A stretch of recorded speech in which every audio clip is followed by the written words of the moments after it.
महोदय, नेता प्रतिपक्ष ने ऐसे संवेदनशील मामले का जिक्र किया है कि सरकार को भी अपने पक्ष रखना न सिर्फ लाजमी है बल्कि हक है।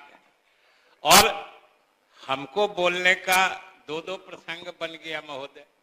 एक तो नेता प्रतिपक्ष ने हमारा नाम भी लिया, स्वाभाविक रूप से हम लोग साथ उस वक्त थे। और दूसरा, जिस विभाग से ये मामला संबंधित है, सामान्य प्रशासन विभाग से, उस समय उस विभाग को देखने की, विधानसभा के मामले में विभागीय मामलों को देखने की जिम्मेदारी भी उन्होंने मुझे अधिकृत की है। इसलिए मैं उचित समझता हूं कि सारे तथ्यों को सदन के सामने रखूं।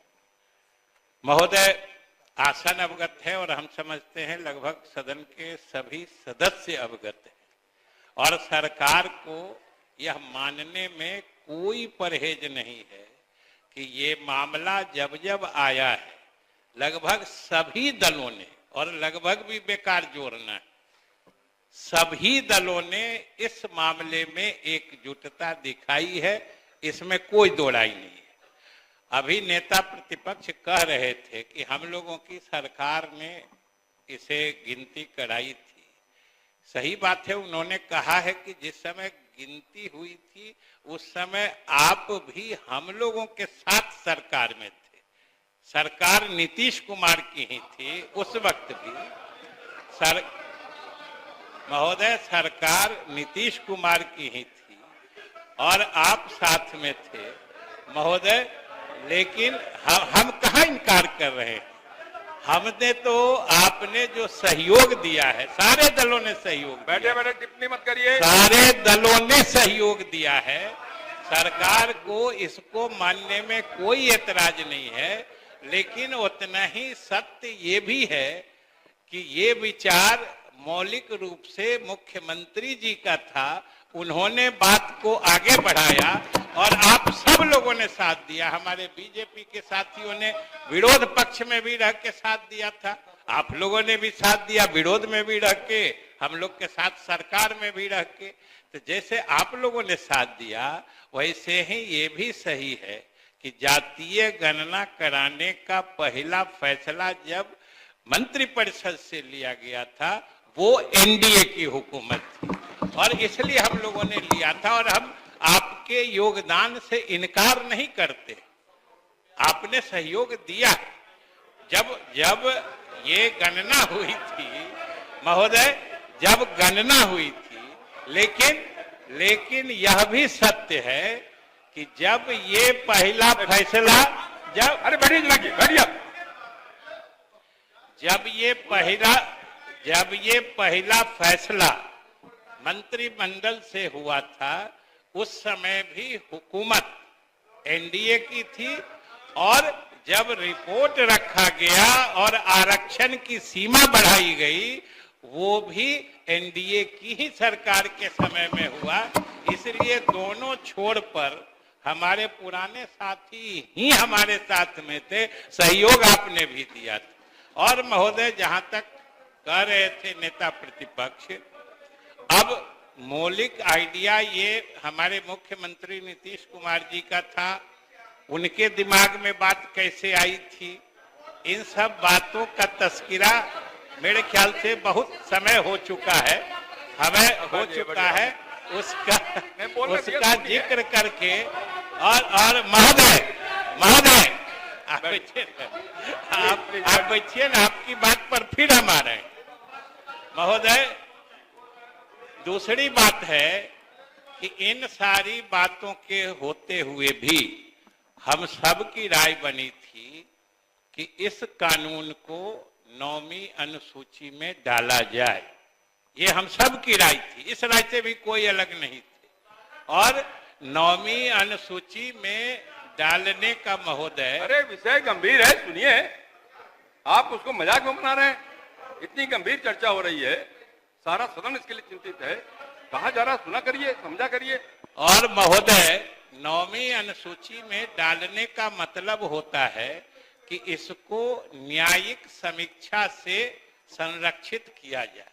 लेकिन इस बीच में कई लोग कोर्ट चले गए और ये कानून ही निरस्त कर दिया। महोदय, ये कानून ही निरस्त कर दिया गया। लेकिन मुझे पिछले दफा सदन में आश्चर्य जरूर हो रहा था जब हमारे सदस्यगण तख्ती लेके कि इसे 9वीं अनुसूची में इस कानून को शामिल करो। महोदय, मुझे आश्चर्य हो रहा था कि आज की तिथि में वो कानून अस्तित्व में नहीं है, न्यायालय ने उसे खारिज कर दिया है। और जो नेता प्रतिपक्ष आप पूछ रहे थे, हमको ये बताने में क्या छिपाना है सरकार को, क्योंकि वो कानून न्यायालय ने निरस्त करते हुए यह भी निर्देश दिया है कि बहालियां किसी हालत में नहीं रुकेंगी। बहालियां आरक्षण के जो पुराने प्रावधान हैं उसके आधार पर आपको जारी रखना है। ये सारे निर्देश न्यायालय ने दिए हैं, इसीलिए पुराने आरक्षण की व्यवस्था से ये हो रहे हैं। और महोदय, दूसरी बात हम यही कह रहे थे कि इसमें जब सभी दलों का जब सभी दलों का, सभी नेताओं का विचार एक ही जगह है, तो इसमें अनावश्यक राजनीति की तो कोई गुंजाइश नहीं है।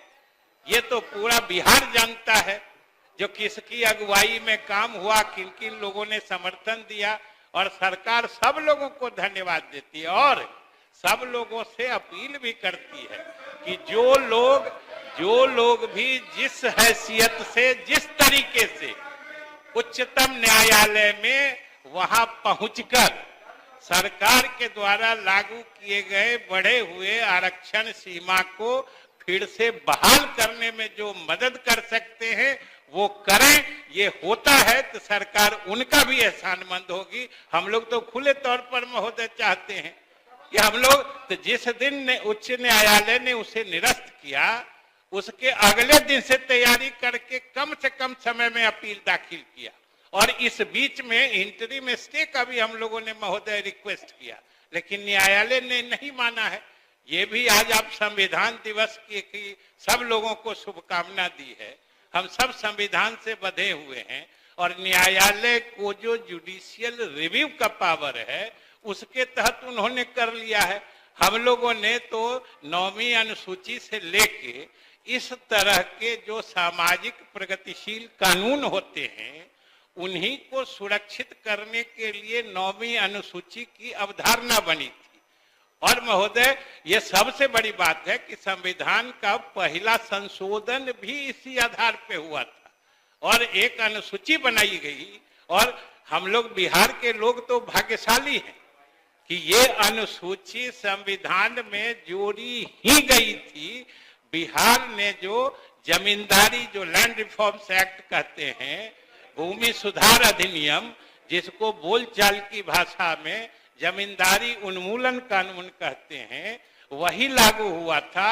और कोर्ट जब उसकी समीक्षा करने लगी थी तो उस समय की केंद्र सरकार ने और सारे नेताओं ने, क्योंकि उस समय तो लगभग ये 1948-50 की बात है महोदय, उस समय सभी स्वतंत्रता आंदोलन से जुड़े ही राजनेता थे, उन्होंने ये उचित समझा कि समाज में कुछ बराबरी लाने के लिए, सामाजिक न्याय दिलाने के लिए कुछ ऐसे कानून बनाने होंगे जिसको न्यायालयीय समीक्षा से बाहर रखी जाएगी। तो महोदय, हम लोग तो उसके लिए भी लगे हुए। कानून एक बार सुप्रीम कोर्ट बहाल कर दे, फिर हम लोग इसको 9वीं अनुसूची में भी डलवाने का प्रयास करेंगे। इसलिए महोदय, सरकार सभी दलों के प्रति मतलब आभारी है कि सब लोगों ने इसमें मुख्यमंत्री की पहल में समर्थन दिया। माननीय उप मुख्यमंत्री सम्राट चौधरी, अब नहीं, आपको आपकी बात हो। अरे 2 मिनट, सुन लीजिए ना। 2 मिनट, उप मुख्यमंत्री बोल रहे हैं। 2 मिनट बोलने दीजिए। बोले सुनेंगे। एक मिनट ना हो। बैठ जाइए। सत्या जी बैठ जाइए। तो हम लोगों ने मंत्री जी की बात को सुना अच्छे से। आप जिसको श्रेय देना है दे दीजिए। हमको खाली चिंता है आरक्षित वर्गों को जो नौकरी में हिस्सेदारी मिलनी थी वो बोले। दूसरी बात कि नवंबर में ये पारित होता है, कोर्ट का आदेश रद्द होता है 7वां महीना अगले साल 24 में। तो 7 महीना अगर अनुसूची 9 में हमारी सिफारिशों को अगर केंद्र सरकार ने नहीं माना तो आप किसको दोषी समझते हैं?